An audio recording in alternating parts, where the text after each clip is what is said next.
வணக்கம் நேயர்களே. நான் பஞ்சபட்சி மாரியப்பன். ஆன்மீகத்தில் இருக்கும் அனைத்து சொந்தங்களுக்கும் அன்பு வணக்கம். நேயர்களே, இந்த பதிவை இனிமேல் கவனமாக டிக் பண்ணாமல் பாருங்கள். அப்போனா தான் உங்களுக்கு நான் சொல்கிறது உங்களுக்கு புரியும். ஆகையினால் எதையும் டிக் பண்ணாமல் வீடியோவை முழுசாக பாருங்கள். பார்த்துட்டு வரதான் உங்களுக்கு எல்லாம் புரியும். இப்போ நமச்சிவாயன்னு இருக்குது. நமச்சிவாயங்கிறத நானாவுக்கு குரு, மானாவுக்கு புதன் சந்திரன், வானாவுக்கு சுக்கிரன், சீனாவுக்கு சூரியன் செவ்வாய், யானாவுக்கு சனி ராகு. இது நமச்சிவாயத்துக்குள்ள கிரகங்கள். ரைட்டா? நமச்சிவாயத்துக்குள்ள கிரகங்கள். இதுக்கு பட்சியில் யார் என்னன்னு கேட்டிங்கன்னா, சூரியனும் செவ்வாய்க்கும் காகம், புதனுக்கும் சந்திரனுக்கும் ஆந்தை, குருவுக்கு வள்ளுவர், சுக்கிரனுக்கு கோழி,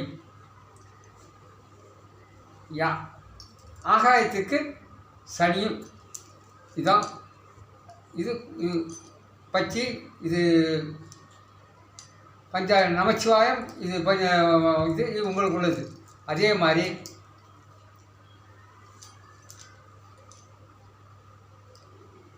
கிரகங்கள் இது சொல்லியாச்சு. அதே மாதிரி திசைக்கு அதிபதி இந்த 8 திசைகள் இருக்குது. 8 திசைகளுக்கும் 8 பட்சிகள் இருக்குது. 8 பட்சிகள், ஒவ்வொரு பட்சிகளும் 2 சொல்லியிருக்கலாம். இப்போ சனி ராகு ஈசானி மூலைக்கு அதிபதியாக இருக்கிறாங்க. சனி ராகு. அப்படி பார்த்தா கிழக்கு சூரியன், வடகிழக்கு செவ்வாய் இருக்குது. புதன் ஆந்தை நீர் தெற்கு பக்கம் இருக்குது. சுக்கிரன் மேற்கு பக்கம் இருக்குது. குரு வடக்கு பக்கம் இருக்கிறார். இதில் வடகிழக்கு திசை. ஆக 8க்கு 8 பறவைகள் இருக்குது, 8 பஞ்சாட்சரம் இருக்குது, 8 இது இருக்குது. இப்போ கிழக்கு சூரியன் எடுத்துக்கிட்டால் சிவாய நம அப்படின்னா அது சூரியனுக்குள்ளே வந்துடும். அது செவ்வாய்க்கு சிவாய நம வருமானம் வராது. அதான் சொன்னேன். காலையில் நமச்சிவாயன்னு சொல்கிறவன் சாயங்காலம் நமச்சிவாயன்னு சொன்னால் சரியாக வராது. அதுதான் உண்மை. பஞ்சாட்சரத்துக்குள்ளே எவ்வளோ உள்ளே சொல்கிறாங்க. இல்லை மாதிரி எப்பயுமே சிவாய நம்ம சொல்ல, எப்பயும் நமச்சிவாயன்னு சொல்ல முடியாது. அது நேரம் மாறும்போது மாறணும். காலையில் சிவாய நமன்னு சொன்னால் மத்தியானம் அந்த மாதிரி தான் கணக்கு. இவன்னா ஒருத்தர் சிவாய நமன்னு சொன்னால் எல்லாம் கிடைக்கும்னா அது கிடையவே கிடையாது சாமி. ஒவ்வொன்றுக்கும் வித்தியாசம் இருக்குது. அதுதான் நான் முதலே சொல்கிறேன். இப்போ காகம்னு வச்சுங்க. காகம் காலையில் இருக்குன்னா சாயங்காலம் சூரியன் இருக்கும். பகலில் சூரியன் இருந்தால் ராத்திரி செவ்வாய் வரும்போது அது மாறிவிடும். அந்த மாதிரி தான் மாறும். திசைகள் மாறும், நமச்சிவாயம் மாறும், எல்லாமே மாறும் சாமி. அதில் ஒரே இது கான்செப்ட். இப்போ வளர்பறைக்கு இருக்கிறது தேய்பிரையில் இருக்காது, தேய்பிரையில் வளர்பறையில் இருக்கிறாது. இந்த மாதிரி எல்லாத்துக்குள்ளே சூசகம் இருக்குது சாமி. இதனால் ஒவ்வொரு சொல்கிறது டிக் பண்ணாமல் பாருங்கள், உங்களுக்கு புரியும். அதனால் ஒரு கிரகம் ஒரு இதில் இருக்குதுன்னா பகலில் இருக்கிறது அதை விட சாமம்னு ஒன்று இருக்குது. இந்த இப்போ ஊன் நடை அரசு தொழில் இது சப்ஜெக்டு. இப்போ பஞ்சபட்சியோட இது தொழில் ரகசியம். சாவு அது 5 வரும். ஆனால் 4 சாமம் தான் கணக்கு வருது. இப்போ 5ன்னு சொன்னால் அதுக்கு ஒரு வாதம் வரும். அது இல்லை, அது ஆட்டோமேட்டிக்காக அவங்களே போடும். இப்போ பட்சியில் என்னென்னா இந்த 5 சாவு பட்சிங்கிற ஒரு சாமம் வேலை செய்யாது. அதனால் 4 பட்சி தான், 4 சாமம் தான் கணக்கு வரும். ஒரு முகூர்த்தத்துக்கு இத்தனை சாமான் கணக்கு இருக்குது சாமி. அது உள்ளே போய் சொன்னால் அது ஒவ்வொருத்தரும் ஒவ்வொரு இதை சொல்கிறாங்க. அது தேவை கிடையாது. இப்போ 5 கூட நீங்கள் வச்சுருக்கோம். அது சாவு பட்சி. ஒரு பட்சிக்கு அந்த பட்சியை வேலை செய்யாது. சாவு பட்சினா 0 பாயிண்ட்டுக்கு வந்துடும். இப்போ 5 பட்சியில் ஊனில் இருக்கிற பட்சி 80 பாயிண்ட், அரசில் இருக்கிற பட்சி 100% வேலை செய்யுதுன்னா ஊனில் இருக்கிற பட்சி 80% வேலை செய்யும். நடையில் இருக்கிற பட்சி 60% வேலை செய்யும். தொழிலில் இருக்கிற பட்சி 40% வேலை செய்யும். சாவு பட்சி 20% வேலை செய்யும். இதுதான் உண்மை சாமி. 5ம் ஒரு சாமத்தில் வேலை செய்யும். 1 தனியாக வேலை செய்யாது. அரசில் இப்போ இருக்குன்னா அரசு பட்சி இதை வேலை செய்யுமானா அரசு பட்சி 20% தான் வேலை செய்யும். 100% வேலை செய்யணும்னா அது அந்த 5 பட்சி ஈவனை பண்ணால் எவ்வளோ வருது? 1 மணி நேரம்னு வச்சுக்கோங்க. 1 மணி நேரத்துக்கு இருந்தால் 12 நிமிஷத்துக்கு தான் அந்த அரசுடைய வேலை செய்யும். இப்போ ஒரு சாமத்துக்கு 2.5 மணி நேரம்னா 1.5 மணி நேரம்னா அது 5 பட்சி கையினா 30 நிமிஷம் தான் அது வேலை செய்யும். அந்த மாதிரி தான் கணக்கு. உள்ளே போய் இங்கே கணக்கெடுத்து பார்த்தா தான் சரி இன்றைக்கி உனக்கு அரசு பற்றி நீ செஞ்சீங்கன்னா செய்யுமா அப்படின்னா அது கிடையவே கிடையாது சாமி. அது உண்மை எல்லாம் உள்ள ஒன்று தான் இருக்குது. நம்ம இன்றைக்கி என்ன சொல்கிறோம், இன்றைக்கி சனி பயிற்சி, குரு பயிற்சி, ராகு பயிற்சி, இந்த மாதிரி பெரிய பெரிய தான் இன்றைக்கி என்ன நடக்கும் அப்படிங்கிறத யாரும் யோசிக்கல. பெரிய பெரிய தான் யோசிக்கிறாங்க. ஓரையெல்லாம் எடுத்தா நீ ஒரு நிமிடத்தை அதே மாதிரி ஒரு நிமிடத்துக்கு எல்லாத்துக்கும் உள்ள சூதம் இருக்குது சாமி. உள்ள அது நம்ம சொல்லணும் இவர் என்னடா இங்கே வந்து இந்த மாதிரி இதெல்லாம் பேசுகிறாரு, எல்லாம் சொல்கிறதெல்லாம் பொய்யா அப்படின்னா அது பொய்யும் கிடையாது சார். இப்போ நடைமுறையில் ஒரு அட்டவணை போட்டிருக்காங்கன்னா அது உண்மை தான். உண்மைனாலும் அதை நீங்கள் உள்ளே போய் பார்த்தா தான் தெரியும் உண்மையாக இதாருங்க. இப்போ நீங்கள் காகம் அரசில் இருக்கானா காகம் அரசில் இருக்கும்போது நீ எல்லாம் செஞ்சாலும் வராது சாமி. அது வராது. காகம் அரசில் எந்த இதில் இருக்குங்கிறத உள்ளே போய் பார்க்கணும். எந்த சாமத்தில் எப்படி எத்தனை மணிக்கு எந்த முகூர்த்தத்தில் அது இதாகுதுங்கிறது அது பகலா இரவா எல்லாமே அது உள்ளே கணக்கு பார்க்கணும். கணக்கு பார்த்து நடத்தினா தான் அந்த இது செய்ய முடியும். பஞ்சபட்சியில் அஷ்ட கர்மங்களும் விளையாடணும்னா அஷ்டத்துக்கு இல்லாமல் பஞ்சாத்திரங்களுக்கு எல்லாமே சொல்லித்தான் விளையாடணும். நான் சொல்கிற மாதிரி ஒன்றும் புரியாமல் ஒன்றும் சொல்லாமல் கண்டா அது வராது சார். ஆகையினால இந்த கிரகங்கள் இப்போ குரு எடுத்துக்கிட்டேன்னா வள்ளுவருக்கு குரு அது எந்த திசையில் இருக்குது, வள்ளுவர் வந்து எந்த பற்றி அடிக்கும். இன்றைக்கி வள்ளுவருக்கு எடுத்துக்கோங்க. வள்ளுவருக்கு இன்றைக்கி என்னென்ன நட்சத்திரங்கள் வருது, என்னென்ன கிரகங்கள் இருக்குது. இப்போ வள்ளுவர் குரு எப்படிப்பட்டவர், வள்ளுவர் என்ன குரு எப்படிப்பட்டவர், அந்த மாதிரி ஒரு இது தான். இப்போ எல்லாரும் சொல்லுவாங்க குரு நல்லவர்னு சொல்லுவாங்க. ஆனால் குரு மாதிரி ஒரு கெடுதல் பண்ணுறவர் யாருமே கிடையாது தெரியுமா. அது உங்களுக்கு தெரியாது. குரு ஒன்றும் தெரியாத மாதிரி இருந்து வேலையை காமிச்சிட்டு போயிடுவார். இன்றைக்கி குரு வச்சு தான் ஒவ்வொரு இது அஷ்டவர் மாத்திரம் இல்லாமல் இது செய்யலாம். நீங்கள் இதை புரிஞ்சு உள்ளே வந்தீங்கன்னா என்னடா எல்லாரும் சொல்கிறது இவர்கள் சுற்றிட்டு விடுறத பார்த்தா எல்லாருமே சுற்றி தான் விட்டாங்களா அப்படிங்கிற மாதிரி இருக்கும். எந்த கிரகங்களும் நீங்கள் எது நல்லதுங்களோ அதான் கெட்டதாக செய்யும். அதுதான் இயற்கை. குரு எல்லாரும் குரு நல்லது தான் செய்வார் அப்படிங்கிறாங்க. இன்னைக்கு ஒரு மாரணம் பண்ணினாலும் குரு வச்சு தான் மாரணம் பண்ண முடியும். அந்த மாதிரி சூழ்நிலையெல்லாம் இருக்குது. குரு நல்லவர் தான், நல்லவனுக்கு நல்லவர், கெட்டவனுக்கு கெட்டவர், அந்த மாதிரி ஒவ்வொரு விதத்திலும் உள்ள சூசகம் நிறையா இருக்குது சாமி. ஆகையினால ஒரு பச்சி 2 வேலை செய்யும். இப்போ அக்கினி பச்சி 2 இருக்குது, நீர் பச்சி 2 இருக்குது, ஆகாய பச்சி 2 இருக்குது. இப்போ 2 வந்து அப்போ 8 திசைக்கு 8 பச்சி வரும்.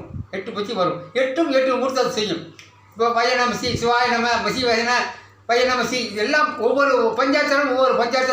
நான் இப்போ காலையில் இப்போ ஒரு முகூர்த்தத்தில் ஒரு பஞ்சாட்சரம் சொல்கிறான். இப்போ காலையில் நமச்சிவாயன்னு சொன்னால் அது அந்த 4 முகூர்த்தம் போன முன்னே 4 சாமம் முடிஞ்சோடனே அது முடிஞ்சு போய் சாயங்காலம் நமச்சிவாயன்னு சொன்னால் ஒன்று போட்டியாக போயிட வேண்டியதான். அது அனுபவத்தோடு தான் தெரியும். அந்த நேரத்தில் அது எந்த பஞ்சாட்சரம் எந்த இதில் வருதோ அதை மாற்றணும் சார். மாற்றி இப்போ காலையில் சொல்கிறேன் சிவாயனம்னா சாயங்காலம் நமச்சிவாயம் மாறும். அப்படி மாறி கணக்கு இருக்கும். நான் தான் பண்ணேன்.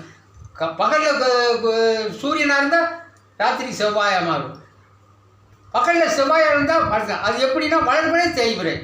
எல்லாத்துக்குள்ளேயும் உள்ள சூதாக இருக்குது. ஒன்று சொல்கிறது ஏன்னா எல்லாத்தையும் உடைச்சி சொன்னால் எல்லாத்தையும் சொல்லிட்டு அதில் ஒன்றும் பிரச்சனையும் கிடையாது. நான் உங்களுக்கு எல்லாமும் சூசகமாக சொல்கிறேன். ஒரு பறவை 2 வேலை செய்யும். கிரகத்திலே ஒன்று. இப்போ மேசத்தில் செவ்வாய் அதிபதி, அதே விருச்சிகத்துக்கும் செவ்வாய் அதிபதி தான். அதே 2வது பாகத்தில் ரிஷபத்துக்கு அதிபதி சுக்கிரன், அதே துலாமுக்கும் சுக்கிரன் தான். 7வது பாகத்துக்கும் சுக்கிரன் தான். 3ல் மிதுனத்துக்கும் புதன் தான். அதே 6வது கன்னிக்கும் புதன் தான். இப்படி ஒவ்வொன்றும் 2 வேலைகளை செய்யுது. இப்போ செவ்வாய் வந்து மேசத்துக்கு தான் வேலை செய்யும், விருச்சத்துக்கு வேலை செய்யுமான்னு எப்படி சொல்ல முடியும்? அங்கேயும் ஆட்சி தான் செய்கிறாரு, இங்கேயும் ஆட்சி தான் செய்கிறார். அதனுடைய விளக்கம் வேறு, இதனுடைய விளக்கம். இது ஆடு இது இந்த மாதிரி ஒவ்வொரு உள்ளக்குள்ள ஒவ்வொரு படம் போட்டிருக்கிறதுக்கும் ஒவ்வொரு அர்த்தங்கள் இருக்குது சாமி. அதிபதி ஒன்றா இருந்தாலும் மாற்றங்கள் வேறு மாதிரி இருக்கும். ஏன் அதே ஆடி செவ்வாய் இதில் போட வேண்டியது ஏன் போட மாட்டேங்கிறாங்க? இதுக்கே வேறு மாதிரி போட்டிருக்காங்க. வித்தியாசம் அங்கே நம்மளை உணர்த்துறதுக்கு தான் அவங்க ஒவ்வொன்றும் மாற்றி போட்டிருக்காங்க. அதிபதி ஒன்றா இருந்தாலும் விளக்கங்கள் 2ஆக இருக்கும். இப்போ நான் தான் சொன்னேன், செவ்வாயில் இருக்கிற தசைக்காரனுக்கு சூரிய தசை நடக்காது. இப்போ காகம் ஒரு பட்சி தான். காகத்துக்கு ஒரே இது கருப்பு அப்படின்னா அது காகம் கருப்பு இல்லை, செவ்வாய்க்கு மாறும். அந்த மாதிரி ஒவ்வொரு இது ஒரு பொருள் எடுத்துக்கிட்டாலும் காகத்துக்கு இருக்கிற பொருள் செவ்வாய்க்கு இருக்கிறது, சூரியனுக்கு இருக்கிறது காகத்துக்கு வரணும் வராது. அந்த இது மாற ஆரம்பிக்கும். அதனால் எது செஞ்சாலும் அந்த பாகத்தினுடைய இப்போ அஸ்வினி எந்த பாகம் 4வது பாகம் 4வது பாகம் எந்த இதில் இருக்குது. இப்போ ஒருத்தவங்க வந்து பிறந்திருக்காங்க, அஸ்வினி முதல் பாகத்தில் பிறந்திருக்காங்க, 2வது ரிஷபத்தில் 3வது பாகம் வந்திருக்காங்க. அஸ்வினி 4 பாகம், மேசம் ரிஷபம், மிதுனம், கடகம், இந்த 4 பாகத்துக்கு வருதுன்னு வச்சுக்கோங்க. இந்த 4 பாகத்தில் என்னென்ன இருக்குது, யார் யார் இப்படி இருக்காங்க, இதெல்லாம் உள்ளே போய் பார்க்கணும். பார்க்க அது எந்த செய்தி 3வது பாகமா, 3வது பாகம் யார், இப்போ மிதுனம், அந்த மாதிரி ஒரு கணக்கெல்லாம் உள்ள சப்ஜெக்டில் வந்து எடுத்தால் தான் சாமி வரும். பஞ்சபட்சி பட்சி 5 தான். 5 பட்சி உலகத்தை ஆள வைக்க அத்தனை கிரகங்களையும் ஆட்டுன்னா அதுக்கு என்ன தன்மை இருக்கும், அது எப்படி உணர்ந்து உள்ளே வரணும், இதெல்லாம் நீங்கள் யோசித்து பார்க்கணும். ஒருத்தர்னா பட்சி இல்லை, பட்சி இல்லைன்னு சொல்கிறது சொல்லலாம், அது வேற காரணம். ஆனால் அவங்க உள்ள அவன் தெரியலன்னு சொல்லிட்டு போகணும், அவ்வளோதான். பட்சி இல்லைன்னு சொல்லக்கூடாது. அதனால நான் பச்சையை பிடிச்சவனா பயக்காதுன்னு சொல்கிறது காரணமாக தான். பச்சை அறிஞ்சிட்டானா அவன் பயக்காதுன்னு காரணம். அவனாடுக்கு ஒரு விஷயத்தை பண்ணணும். உனக்கு என்ன தேவையோ என்ன செய்யணுமோ பச்சைக்காரன் கண்டிப்பாக செய்வான் சார். அதில் கூட ஆட்சேபனையே கிடையாது. பச்சையை நீ பிடிச்சணும். ஆனால் பச்சையை பிடிச்சிட்டானா நீ எல்லாத்துக்கும் உன் கைக்குள்ளே வந்துருச்சுன்னு அர்த்தம் தான். அதுதான் உண்மை. ஆனால் அவளை சீக்கிரம் வருமானா வர முடியாது. அது நீ உன் கஷ்டம், உன்னோட முன் செஞ்ச பாவ புண்ணியங்கள், உன்னோட தொடர்புகள், அந்த மாதிரி உனக்கு இருந்து அந்த நிலை இருந்தால் கண்டிப்பாக அந்த பச்சை உனக்கு கிடைக்கும். நீ 5 பச்சையை பிடிச்சிட்டேன்னா நீ எல்லாத்தையும் ஆழ்ந்த மாதிரி. 5ல் 1, அது 5க்குள்ளேயும் போனால் 5 பிடிக்க வேண்டியது. அதில் 1 பிடிச்சாலும் 5 பிடிக்கும். நான் பண்ணேன் நமச்சிவாயன்னு சொல்கிற ஒரு வார்த்தையை சொன்னாலே நீ 5 சித்தி பண்ணுற மாதிரி தான் கணக்கு வரும். 1 லட்சம்னு வச்சுக்கோங்க, எல்லாம் 5 பஞ்சாயத்து தான் 5, அது மாதிரி தான் கணக்கு. ஏன்னா எல்லாம் குருமார்கள் ஒவ்வொன்று சொல்கிறாங்க. அதனால் அவங்க சொல்கிறது இது கிடையாது. நான் என்னுடைய இதை தான் நான் சொல்ல முடியும். இதில் நீ உள்ளே இருக்கிற சூசகம் நிறையா இருக்குது சாமி. அதில் உள்ளே போய் நம்ம பேசினா இவர் ஏண்டா இந்த மாதிரி கற்றுறாரு, அவர் அந்த மாதிரி அதெல்லாம் கிடையாது. பஞ்சாட்சரத்துலேயும் இருக்குது, ராசியும் இருக்குது. இப்போ கிரகத்தை எடுத்துக்கோங்க. கிரகம் 3 மண்டலமாக பிடிக்குது. மேச மண்டலம், சூரிய மண்டலம், தனுசு மண்டலம். இப்போ மேசத்துக்கு யார், கேது, சந்திரன், குரு, அந்த மாதிரி ஒவ்வொரு கான்செப்டில் அவங்க வருவாங்க. அவங்களுக்குள்ளே வளர்பறையில் என்ன வரும், தேய்பிரையில் என்ன வரும், அப்படி மாற்றுவாங்க. இதே நட்சத்திரம் அஸ்வினிலிருந்து மிருகதிசை வரைக்கும் ஆந்தைக்குன்னு வச்சுக்கோங்க. விருச்சிகத்தை வள்ளுவருக்கு அதே மாதிரி ஒவ்வொரு இது நட்சத்திரங்கள் ஒவ்வொன்றுக்கும் மாறும். அது பகையில் இப்போ வளர்பறையில் இருக்கிறது தேய்பில் இருக்காது. அதே மாதிரி பச்சைக்கு பகை இருக்குங்கிறாங்க. எல்லாமே ஒன்று. ஆனால் எல்லாத்தையும் உள்ளே இருந்து புகுந்து பார்த்தா தான் சாமி தெரியும். நான் சொன்னேன் நீ சொன்னேன்னு அதை போய் விளாண்டு பார்த்தீங்கன்னா விளையாட்டுக்கு வராது. அதான் உண்மை. எல்லாம் நான் தான் முதல்ல எல்லாம் ஒரு சுற்றி விடப்பட்ட ஒரு கதைகள். இதெல்லாம் உண்மை. எதுனா நீ எந்த புத்தகத்தில் இருக்கு, எதில் இருக்குன்னா அதில் உங்களால் போய் உள்ளே பார்த்தா எதுலையுமே இருக்காது சாமி. அதான் நீங்களாம் உணர்ந்து நீங்கள் வெளியே வரும்போது தான் ஆஹா நம்மளை நிறையா சுற்றி விட்டுருக்காங்கடா அப்படின்னு உங்களுக்கு தான் உணர்வு வரும். மற்றபடி நான் சொன்னாலும் முடியாது, அவன் சொன்னாலும் முடியாது, அவங்க சொன்னால் எந்த குரு சொன்னாலும் அது வராது சாமி. உன்னை நீ நிலையை அறிஞ்சு உள்ளே போய் ஒரு இதை பண்ணும்போது தான் உன்னுடைய நிலை உனக்கு தெரியும். அது வரைக்கும் ஒரு உண்மையாக வராது சார். வர்றதுக்கு வழி கிடையாது. சொல்லலாம் நீ அதை பண்ணுற சொல்கிறான், குண்டடியை குண்டடியை எழுப்பிவிடுற, மணிப்பூர்வத்தை எழுப்பிவிடுங்க, சுவாதியை இது பண்ணுறாங்க, அசானத்தை இப்படிலாம் சொல்கிற, விஷயத்தை இது பண்ணுற, ஆக்கியானத்தை இது பண்ணுற, சம்சனம் எந்த இதையும் பண்ண முடியாது. அதெல்லாம் சும்மா சுற்றிவிட. நீங்கள் ஒரு நிலையை உள்ளே போய் அறிஞ்சாதான் மணிப்பூரத்தை ஆக்டிவ் பண்ணிக்கிறா, சசனத்தை அது உங்களுக்கு தான் தெரியும் சாமி. நீங்கள் அதை அனுபவித்து பார்க்கணும். அனுபவித்து பார்த்தாங்கன்னா இது இப்போ என்னத்தில் ஆக்டிவ் பண்ணணும், எது வரைக்கும் எது வருது, எது வரைக்கும் போய் கட் ஆகுது, எதுக்கு மேலே இது வருது, இதெல்லாம் நீங்கள் தான் அனுபவிக்கணும். நான் சொன்னாலும் உங்களுக்கு புரியாது. நீங்களாம் அது உணர்ந்து உள்ளே வந்தீங்கன்னா தான். நான் தான் சொன்னேன் ஆன்மீகம் ஒரு கடல். நீங்கள் இதுதான் இப்போ நானே சொல்கிறேன். இது முடிஞ்சுதான முடிய கிடையாது. இன்னும் போக போக போக போக போக ஈஸ்வர தன்மை மேலே ஒன்று இருக்குங்கிறாங்க. செத்தாலும் அதுக்கு மேலே நம்ம சிவன் வேலை செய்யுங்கிறாங்க. இதெல்லாம் எவ்வளோ இருக்குது. அதை அனுபவித்து பார்த்தா நான் இன்னும் அனுபவிக்கிறதுல அனுபவித்து பார்த்தவங்க சொல்கிறாங்க. அந்த மாதிரி ஒரு நிலை யாரும் கிடையாது. அது ஒரு கடல், பெருங்கடல். நீங்கள் ஒரு வழியில் போவீங்க, நான் ஒரு வழியில் போவேன், இவங்க ஒரு வழியில் போவேன், நீங்கள் போகிற வழி நாங்கள் ஆக மொத்தத்தில் சேர்ந்துருது ஒரே வழி தான். அதுதான் பரமாத்மா தான். அதில் ஒன்றும் ஆட்சேபனை கிடையாது. ஆனால் வழிகள் 1000 வழிகள் இருக்கலாம். வழிகள் இருந்தாலும் போய் சேர்ற இலக்கு ஒரே இலக்கு தான். அதில் மாற்றமே கிடையாது. ஆனால் அவங்களுக்கு ஆண்டவன் அவங்கவுங்க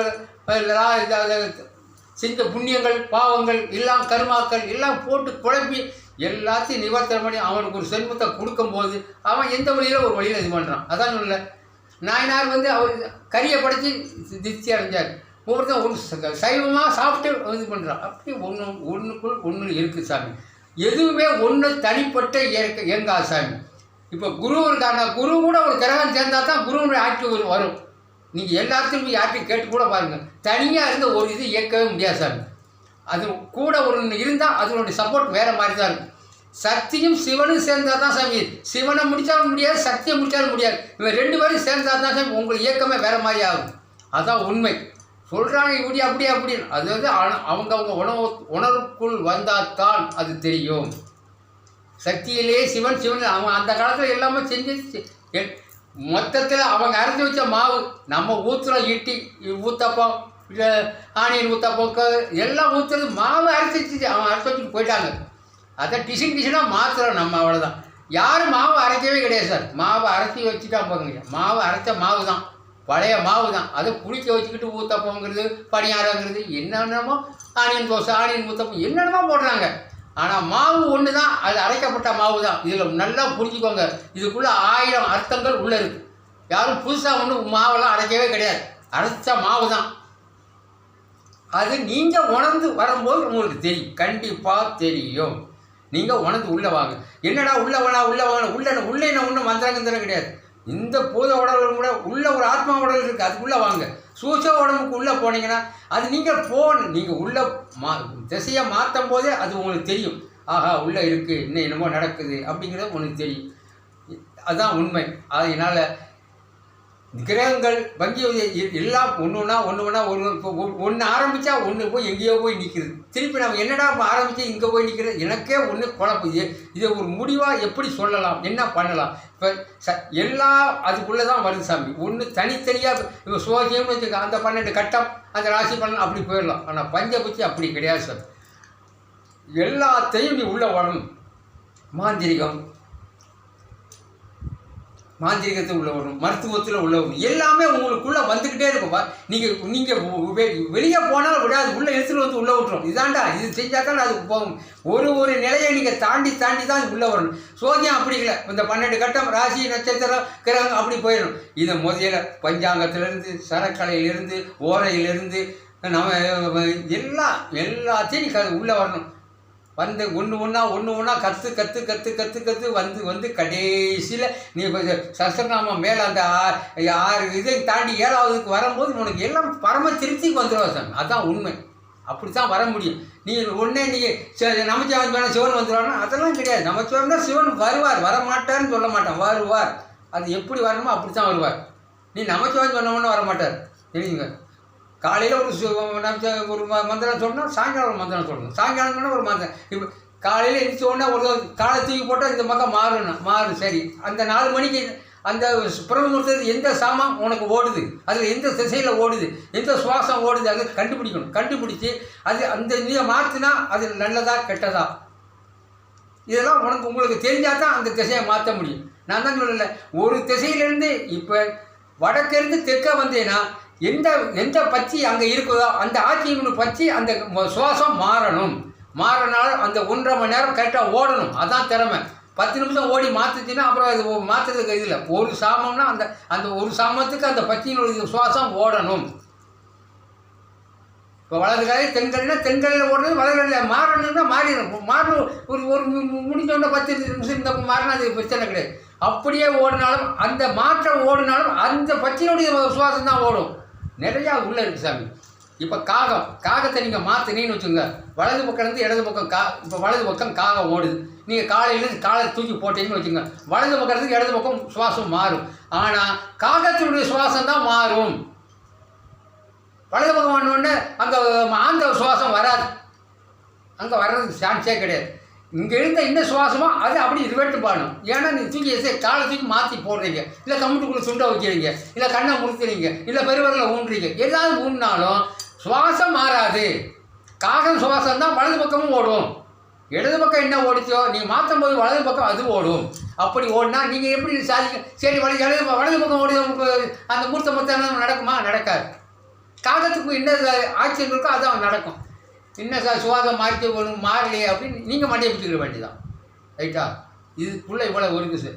ஒன்று நீங்கள் சுவாசம் மாறணும்னா அதுக்கு பஞ்சாட்சரம் உங்களுக்கு செய்யும். இந்த 8 திசையிலேருந்து எந்த பக்கம் எந்த பச்சி இருக்கோ அந்த பச்சி சுவாசம் கண்டிப்பாக மாறும். 8 சாமம், 8 திசை, இதான் பஞ்சாட்சரம் உள்ளே வர ஒன்றா வரும். 8 திசைக்கு 8 பஞ்சாட்சரம். 8 பஞ்சாட்சரம் சொல்லும்போது 8 சுவாசம் மாறும். 8 சுவாசம் 8 திசை, 8 இது சனி புதன், அது அதே மாதிரி வலது இடது இப்படி ஒவ்வொரு இதுக்கு ஒவ்வொன்றுக்கும் ஒரு இது இருக்குது. அப்போ வரும்போது இப்போ இப்போ சாமத்தில் இப்போ 6 to 8 4 to 6ன்னு வச்சுக்கோங்க. அது 1.5 மணி நேரத்துக்கு என்ன ஓடுது அப்படின்னு கணக்கு பண்ணால் அந்த நேரத்தில் என்ன ஆந்த ஓடுதா, இல்லது வள்ளுவர் ஓடுறாரா, இல்லது கோழி இருக்கா, எது இருக்குன்னு பார்க்கணும். அப்போ மாத்திரம் அந்த கோழி வருமா வராதா இதெல்லாம் யோசிச்சு பார்க்கணும். அதான் எல்லா நதியிலும் ஒவ்வொரு இதுலேயும் ஒன்றும் கிடையாது. இப்போ அஸ்வனியை வச்சு எல்லா அஷ்டமும் ஆடி போயிடலாம், எத்தனை நட்சத்திரம் சொல்லலாம். ஆனால் அஸ்வனி ஒன்றை வச்சு எல்லாமே ஆடும். அது மாதிரி தான் இது. அப்படி இதெல்லாம் என்ன சொல்கிறதுனா யார் எதுவும் சொல்ல முடியாது. இருக்கிறத கொஞ்சம் கொஞ்சமாக தான் சொல்ல முடியும். உடச்சி சொல்லிட்டா பிரச்சனை பெருசாகிடக்கூடாது. அதனால் ஒவ்வொருக்கும் ஒரு சூசகமான வார்த்தைகள் தான் யூஸ் பண்ண முடியுது. அதனால் இதை விடாமல் சேனலாக கட் பண்ணாமல் பாருங்க, உங்களுக்கு ஓரளவுக்கு புரியும். நான் இன்றைக்கி இப்போ கொஞ்சம் கொஞ்சமாக இது இந்த கிரகம் இப்படி தான் செய்யும், இப்படி தான் நீங்கள் அப்படியே வந்துக்கிட்டு தான் இருந்தால் தான் ஒவ்வொன்றுக்கும் அப்படி மூலிகைத்தன்மை, அப்போ இந்த தாந்திரிகம், மாந்திரிகம், இந்த மாதிரி ஒரு சப்ஜெக்டுக்கு உள்ளே வர அந்த கிரகங்கள் உங்களை வெற்றியாக்குறது, உங்களுக்கு தனம் சேர்றதுக்கு எல்லாத்துக்கும் உள்ளே இருக்கிற இந்த சக்கரங்கள் இயக்கணும். இது எல்லாமே இந்த கோடிக்குள்ளே தான் வருங்க. இந்த பஞ்ச பற்றியை நீ அடக்கும் போது எல்லாமே உங்களுக்கு ஆக்டிவ் வரும். அதுக்கு தான் சொல்கிறது வாசி யோகம் பண்ணுறது. வாசி யோகத்துக்கும் எல்லாம் அடக்கம் இருக்குது. அதான் பூஜை பண்ணணும். இது எல்லாமே இதுக்குள்ளே சொன்னதாக தான். நீ மந்திரம் சொல்கிற இது சொன்னால் அந்த மந்திரம் உனக்குள்ளே தான் வேலை செய்யும். அதுக்கு தான் சொல்கிறது, ஒன்று பூஜை வழியில் போகணும், இல்லைன்னா வாசி யோகத்தில் போகணும். வாசி யோகம் சுவாசத்தை நீ மாற்றணும். சுவாசம் நீ சொல்கிற மாதிரி சுவாசம்லாம் இல்லை, உள் சுவாசம் போகணும், குண்டலினை எழுப்பணும், இதெல்லாம் உள்ளே இருக்குது. அதற்குள்ளெல்லாம் நீ போய் சாவு அது என்னமோ அவங்க அவனை போய் சரணாகதி அடையணும். அடைஞ்சாதான் நீ அந்த நிலைக்கு நீங்கள் வர முடியும். அப்படி வந்தால் நீங்கள் ராஜா, நீங்கள் தான் எல்லாமே. உங்களுக்கு எல்லாம் அந்த பரம் உங்களுக்கு கொடுக்கும். நீங்கள் எது நினைக்கிறோ அது நடக்கும். எது நினைக்கும் மனத்தை சாகடிக்கணும், இதெல்லாம் செய்யணும். உள்ளே போகணும். உள்ளே போய் எல்லாம் இந்த ஒரு நிலையை நீ அடையணும்னா இப்படி எவ்வளோ கஷ்டம் இருக்குது.